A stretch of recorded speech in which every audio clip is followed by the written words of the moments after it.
Hey guys, in this video we will discuss a poem जिसको लिखा है Andrew marvel जी ने और इसका नाम है to his coy mistress. Coy mistress का मीनिंग होता है, कॉय का मीनिंग होता है शर्मिला, शाय नेचर, शाय मिस्ट्रेस के लिए लिखी गई है ये पोइट्री। तो पहले इसको टाइम बिल्कुल वेस्ट ना करते हुए, क्योंकि इसमें हमें बहुत सारी चीज़ों को डिस्कस करना है, इसकी पोएटिक डिवाइसेस को डिस्कस करना है, थीम्स को डिस्कस करना है, इसमें क्या प्रेजेंट किया गया है कॉय मिस्ट्रेस से उसको डिस्कस करना है। तो बिल्कुल भी टाइम वेस्ट नहीं करेंगे और स्टार्ट करते हैं अपनी पोइट्री। इस पोइट्री की लाइंस आपके सामने हैं और आप अपनी बुक को ओपन रख सकते हैं। आरटीसी आती है पेपर में and that is very important कि आपका ध्यान जो है आपकी बुक में होना चाहिए। और अगर आप चाहें तो बुक अपने सामने रखिए और साइड बाय साइड आप इसमें नोट्स प्रिपेयर कर लीजिए या बुक में ही पेंसिल की हेल्प से लिख लीजिए, ताकि आप जब लाइन पढ़े तो आपको समझ में आए उसका मीनिंग क्या है। फर्स्ट 4 लाइन्स देखिए। Had we but world enough and time, this coyness lady were no crime, we would sit down and think which way to walk and pass our long love stay। ये जो starting की 4 line है वहाँ पे जो poet हैं वो क्या बोलते हैं। ये पोएम थोड़ा सा आपको लगेगा बीच बीच में इसमें ऐसे वर्ड्स का यूज़ किया जा रहा है, बट ये पोइट्री है तो आप इसको फील कर लीजिए। आप कह सकते हैं कि पोइट्री में सब कुछ होता ही है, चलता है। तो अगर हमारे पास टाइम होता तो तुम्हारी ये शर्म, कॉयनेस, राइट, तुम्हारी ये शर्म क्राइम नहीं होती। तो हम एक जगह बैठकर हम सोचते कि हमारा जो दिन है, ये जो प्यारा दिन है, जो हमारा लव डे है, इसको हम कैसे बिताएं। उसके बाद जो पोइट है वो बोलते हैं, through by the Indian Ganga side shouldst rubies and I by the tide of Humber would complain. इन लाइंस में पोइट बोलते हैं कि अगर हमारे पास टाइम होता तो क्या होता कि आई वुड, यहाँ पे वो बोलते हैं कि तुम गंगा के किनारे बैठकर रूबी ढूंढती और मैं हम्बल नदी के किनारे बैठकर कंप्लेन करता। किस चीज़ की कंप्लेन? लव फेलियर की, जो लव मेरा है वो फेल हो गया, या फिर जो तुम इतना टाइम ले रही हो इसकी बात करते हैं वो। उसके बाद की जो लाइंस है, that I am reading, I would love you 10 years before the flood and you should it if you please refuse till the conversation of the Jews. And ये जो लाइंस है ये जो एंड्रयू मार्वेल जी हैं इन्होंने Bible से लिए हैं। यहाँ पे वो बोलते हैं कि अगर टाइम होता तो फ्लड के 10 साल पहले तक मैं तुम्हें प्यार करता और तुम ज्यूज़ के कन्वर्सेशन तक मुझे रिफ्यूज़ करती। यहाँ पे वो बात कर रहे हैं, मतलब मैं जितनी बार तुम्हें प्रपोज करता तुम उतनी बार मुझे रिफ्यूज़ करती, तो इस बात से मुझे पेन नहीं होता। वो इस बात को बोल रहे हैं। उसके बाद आगे है, माई वेजिटेबल लव शुड ग्रो। यहाँ पे वेजिटेबल लव क्यों बोला है? प्योर लव, या फिर दूसरे वर्ड में कह सकते हैं नेचुरल लव, जो धीरे धीरे ग्रो होता। वास्टर देन एम्पायर, और जो हमारा प्यार है वो किसी अम्पायर से बड़ा होता, विशाल होता। And more slow, and the 100 years should go to praise, और मैं क्या करता, मैं 100 सालों तक प्रेज करता तुम्हारी चमकदार आँखों की। And on Dai forehead gauge, और तुम्हारे फोरहेड को देखता, तुम्हारे माथे को देखता, अगर मेरे पास टाइम होता या हमारे पास टाइम होता। 200 टू अडोर ईच ब्रेस्ट, और 2 साल तक मैं तुम्हारे ईच ब्रेस्ट को क्या करता, अडोर करता, प्यार करता। But 30,000 for the rest and age at least to every part, और जो बाकी के 30,000 जो टाइम बचा है उसमें मैं क्या करता, तुम्हारे हर एक बॉडी पार्ट को प्रेज करता, तारीफ करता। ये लाइंस थोड़ी सी देख सकते हैं कैसी हैं, बट फिर भी आप देख लीजिए, ये आप देखते ही समझ जाएंगे, आई होप। आगे की लाइंस है, and the last age should show your heart, और जब लास्ट एज होती तो मैं तुम्हें अपना हार्ट शो करता या फिर तुम्हारे करीब आता। मतलब इतने साल प्यार में देने के बाद मैं तुम्हारे करीब आता या फिर तुम्हें अपना हार्ट देता, अपना दिल देता। For lady you deserve this state, और यहाँ पे जो पोइट हैं वो बोलते हैं कि तुम इस स्टेट को डिज़र्व करती हो। किस चीज़ को? ये जो तारीफ़ की बात हो रही है, या फिर जो एक एटीट्यूड की बात हो रही है, या फिर उसे रिफ्यूज़ करने की बात हो रही है। Nor would I love you at lower rate. But मैं अपने पीछे, वो क्या बोलते हैं, but at my back I always hear, कि मैं अपने पीछे एक आवाज़ सुनता हूँ। Times winged chariot hurrying near, कि जो टाइम का एक चक्र है, जो टाइम के पंख हैं वो हमारे पीछे हैं। टाइम ऑफ विंग्स हमारा पीछा कर रहे हैं। एंड योंडर और before us lie, and yonder हमें टाइम के एंडलेस डेजर्ट में जाना है। मतलब एक एंडलेस डेजर्ट है, हमें वहाँ पे जाना है। डेजर्ट्स ऑफ वास्ट एंटिनिटी, यहाँ पे देख सकते हैं आप।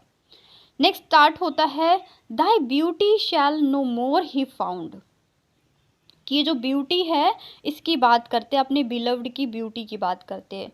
नोर in thy marble vault shall sound my echoing sound then worm shall try that long perceived virginity. यहाँ पे जो पोइट है वो बोलते हैं, ये जो ब्यूटी जिस पे तुम्हें एक प्राउड है, एक घमंड है, जो तुमने पाई हुई है, मार्बल की गुंबद में या कब्र में कैद हो जाएगी। यहाँ पे बात करते हैं कि आफ्टर डेथ जो होती है वो बॉडी किस में चली जाती है, गुंबद में या कब्र में कैद हो जाती है, उसमें दफना दिया जाता है। जो मैं अभी गा रहा हूँ, यहाँ पे वो अपने इस सॉन्ग की बात करते हैं, कोइंग सॉन्ग की बात करते हैं। जो मैं अभी गा रहा हूँ, कब्र के नीचे जो वॉर्म्स हैं, जो कीड़े मकोड़े हैं, वह तुम्हारी वर्जिनिटी को खाएंगे, वो तुम्हारी बॉडी को टच करेंगे, तुम्हारी वर्जिनिटी को खाएंगे, जिसे तुमने संभाल कर रखा है। उसके बाद है, and your quaint honour turn to dust, और ये जो तुम्हारा ऑनर है ये डस्ट में बदल जाएगा। जिसको तुमने संभाल के रखा है, जो तुम्हारी वर्जिनिटी है, वो तुम्हारा डस्ट में बदल जाएगा। And into ashes all my lust, और जितनी भी मेरी लस्ट है, जो मेरी डिज़ायर है, जो मेरी सेक्सुअली एक इंटीमेशन को लेके डिज़ायर है, वो सब किस में बदल जाएंगी, एशेस में, राख बन जाएंगी। What is the meaning of ashes, राख।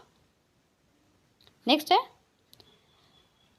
The graves find and private place, but none I think do these embrace. Now therefore, while the youthful new sits on thy skin like morning dew.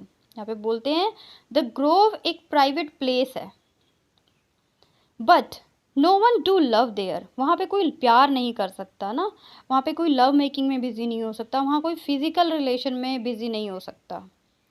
अभी भी जो तुम्हारी skin है वो ताज़ी है, मतलब तुम बिल्कुल यंग हो, बिल्कुल तुम अभी अभी, कहते हैं ना, अभी अभी तुम यंग हुई हो, या जो तुम्हारा स्किन है वो ग्लो कर रहा है, इसकी बात करते हैं। इसके बाद की लाइन है, and why they willing soul transpires at every pores with infant fires, now let us sport us while we may, and now like amorous birds of prey. जो ये बर्ड का एग्जाम्पल देते हैं वो इसलिए देते हैं कि वो बोलते हैं कि लेट्स इंटीमेट लाइक बर्ड्स, कि हमें इंटीमेट हो जाना चाहिए, हमें एक दूसरे का हो जाना चाहिए, हमें फिजिकल रिलेशन बना लेना चाहिए। तो आप देख रहे हैं ये पोइट्री किस तरीके से चल रही है। Rather at once our time devour the languish in house law chapter 4, कि एक बार ये जो टाइम है, वो बोलते हैं कि ये जो टाइम है ये एक बार चला जाएगा तो दोबारा नहीं आएगा, यहाँ पे वो उसकी बात करते हैं। अब लास्ट में क्या बोलते हैं, let us roll all our strength and all our sweetness up into one ball, कि हम दोनों को क्या करना चाहिए, अपनी पूरी स्ट्रेंथ लगा के, अपनी पूरी स्वीटनेस लगा के हमें क्या करना चाहिए, एक बोल की तरह बन जाना चाहिए। मतलब कि हमें पूरा अपना कंप्लीट एफर्ट लगा देना चाहिए, स्ट्रेंथ लगा देनी चाहिए, टाइम लगा देनी चाहिए सेक्स में। अब दो लोग एक कैसे होते हैं, after intimation, after physical relation. तो इस तरह के एक माहौल को प्रेजेंट किया है यहाँ पे पोइट एंड्रयू मार्बल ने। बाकी मैं ज़्यादा इस बारे में एलैबोरेट नहीं कर सकती हूँ, यू ऑल आर यंग और समझ सकते हैं इन लाइंस में क्या है। मैं ज़्यादा डिटेल में नहीं जाना चाहती, राइट। मुझे लगता है आपको ये चीज़ें समझ में आ रही होंगी।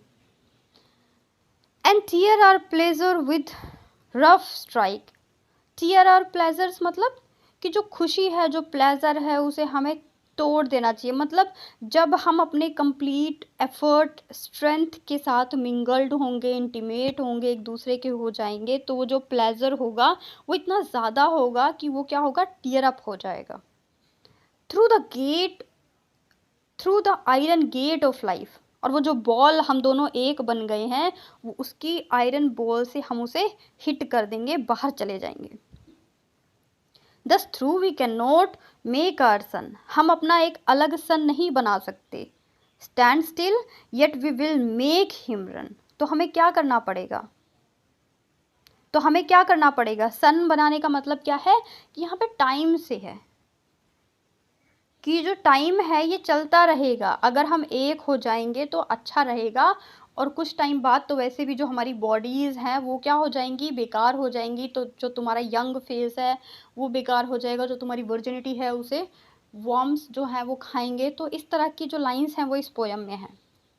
और ये जो पोएम है एंड्रयू मार्बल की एग्ज़ाम पॉइंट ऑफ व्यू से बहुत बहुत बहुत इंपॉर्टेंट है। प्रीवियस ईयर क्वेश्चन पेपर की जो वीडियो आएगी या जो अभी आपसे डिस्कस किया है गाइडेंस वीडियो में, इसमें मैंने इसको बहुत इंपॉर्टेंस दी बिकॉज ये आ रही है। और जो बोलते हैं कि लाइंस नहीं समझ पाते, मुझे लगता है इस पोइट्री को, इस वीडियो को आप 2 बार सुन लीजिए, उसके बाद इसकी कोई भी लाइंस आएंगी तो मुझे लगता है कि आप डेफिनेटली इसको टू हिज कोई मिस्ट्रेस से ही करेंगे। इसके वर्ड्स ऐसे हैं कि आप उसमें जितना घुसोगे तो ऐसा लगेगा पता नहीं कितनी वल्गारिटी का यूज़ किया गया है, या फिर खैर ज़्यादा इसके बारे में डिस्कस नहीं करूँगी मैं।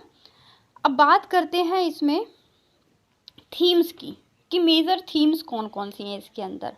तो देखिए इसके अंदर लव दिखाया गया है, सेक्स दिखाया गया है, एंड मॉर्टिलिटी दिखाई गई है। ये इसकी कुछ मेजर थीम्स हैं। और इसके अंदर आर्ग्यूमेंट दिखाया गया है कि किस तरह से एक जो लड़का है वो अपनी मिस्ट्रेस को सेक्स में इन्वॉल्व होने के लिए, उसे कहते हैं ना, पिच कर रहा है, या फिर उसे उसमें इन्वॉल्व होने के लिए बोल रहा है। इस तरह की बातें इसमें देखने को मिलती हैं। मेनली इसमें लव, सेक्स एंड मॉर्टिलिटी इसकी जो मेन थीम्स हैं वो हैं। मैंने आपको बताया अगर आपको 60 to 70% मार्क्स चाहिए तो आपको किस तरह से आंसर को प्रेजेंट करना है। Here I am writing themes. अब हम बात करते हैं इसकी कुछ लिटरेरी डिवाइसेस की, या फिर इसे पोएटिक डिवाइसेस भी बोलते हैं लिटरेरी डिवाइसेस को छोड़कर। तो इसमें क्या क्या यूज़ किया गया है, देखिए इसमें एसोनेंस का यूज़ किया गया है। एसोनेंस का मतलब होता है repetition of vowel sound, repetition of vowel sound in the same line, एक ही लाइन के अंदर। Of O U in and you should, आप देखोगे ओ यू का रिपीटिशन है यू में, ओ यू, शुड में O U. If you please refuse, तो यहाँ पे आपने देख लिया होगा, ठीक है। तो यहाँ पे एसोनेंस का यूज़ किया गया है, या फिर सिंपली आप कह सकते हैं रिपीटिशन ऑफ ववल का यूज़ किया गया है, ओ यू। और ये लाइन से याद रखिएगा। नेक्स्ट इसमें इमेजरी का यूज़ किया गया है। It is use to make the reader perceive things and their 5 senses. For example, thou by the Indian Ganga side, time's winged chariot, hurrying near deserts of vast eternity, then warm shall try that long perceived virginity। तो इन सब में, और इन lines को हमने poem को जब line to line किया था तो इन लाइंस को हमने देखा था। नेक्स्ट अब बात आती है इसमें मेटाफर का यूज़ किया गया है। मेटाफर कहाँ पे, in the figure of speech used to compare two objects that are different, there are 2 metaphors used in the poem। the first कहाँ पे यूज़ किया गया है, 4th लाइन में। अब 4th लाइन देखिए इसकी, 4th लाइन क्या है, to walk and pass our long love day, where he compares the lifespan of his and his coy mistress to one day। और दूसरी बार इसका यूज़ कब किया गया है, my vegetable love should grow, कि मेरा जो वेजिटेबल लव है वो ग्रो करेगा। Where he compare his love with slow growth of vegetable, क्योंकि जो वेजिटेबल्स हैं वो धीरे धीरे धीरे धीरे ग्रो करते हैं। ऐसा नहीं होता कि एक दिन आपने लगाया और दूसरे दिन उसमें टमाटर आ गए, राइट। एक दिन आपने कुछ भी वेजिटेबल लगाया और दूसरे दिन उसके अंदर चिलीज आ गई, पोटैटो आ गए। ऐसा नहीं होता। क्या होता है, वेजिटेबल ग्रो करने में एक टाइम लगता है। तो उसी तरह से जो पोइट का यहाँ पे लव है वो भी कैसा है, वेजिटेबल लव की तरह, कि अगर उसके पास लव टाइम होता तो उसका प्यार वेजिटेबल की तरह ग्रो करता। यहाँ पे मेटाफोर का यूज़ किया गया है। उसके बाद हाइपरबोले का यूज़ किया गया। हाइपरबोले का यूज़ कहाँ किया गया है? ये एक इम्पॉर्टेंट डिवाइस है जिसका यूज़ किया गया है। जैसे कि the poet has used hyperbole in the 15th line, और वो लाइन कौन सी है? 200 टू एडोर ईच ब्रेस्ट, कि 200 साल तो मैं हर एक ब्रेस्ट को एडोर करने में, प्यार करने में लगा दूंगा। हाइपरबोला ही है। अब 200 साल तो इंसान भी नहीं जीते, है ना। अभी तो बहुत कम लाइफ वो हो चुकी है हमारी, 60-70 ईयर्स, मुझे तो लगता है हम लोगों का इतना ही है। तो जब हम जिएंगे इतना, कोई 200 ईयर्स तक किसी की ब्रेस्ट को प्रेस कैसे कर सकता है, एडोर कैसे कर सकता है? तो यहाँ पे क्या है? हाइपरबोले का यूज़ है। सिमिली का यूज़ किया गया है। There is only one simile use in the poem, और वो वन सिमिली भी कहाँ यूज़ की गई है? 34 जो इसकी लाइन है, sits on the skin like morning due. Like का यूज़ हो गया कि जो तुम्हारी स्किन है वो बिल्कुल वैसी है जैसे कि मॉर्निंग ड्यू, सुबह सुबह की जो ओस होती है, जो चमकदार होती है, वो बिल्कुल वैसी है। लाइक का यूज़ हुआ, इट मीन्स सिमिली का यूज़ हुआ है। Compare women youthful skin to morning dew, जैसे कि मैंने अभी डिस्कस किया कि जो मॉर्निंग ड्यू है और जो उनकी लवर का चेहरा है उसके साथ यहाँ पे कंपेयर किया है पोइट एंड्रयू मार्बल जी ने। तो ये तो इसकी थी पोएटिक डिवाइसेस, और पोएटिक डिवाइसेस बहुत इंपॉर्टेंट हो जाते हैं।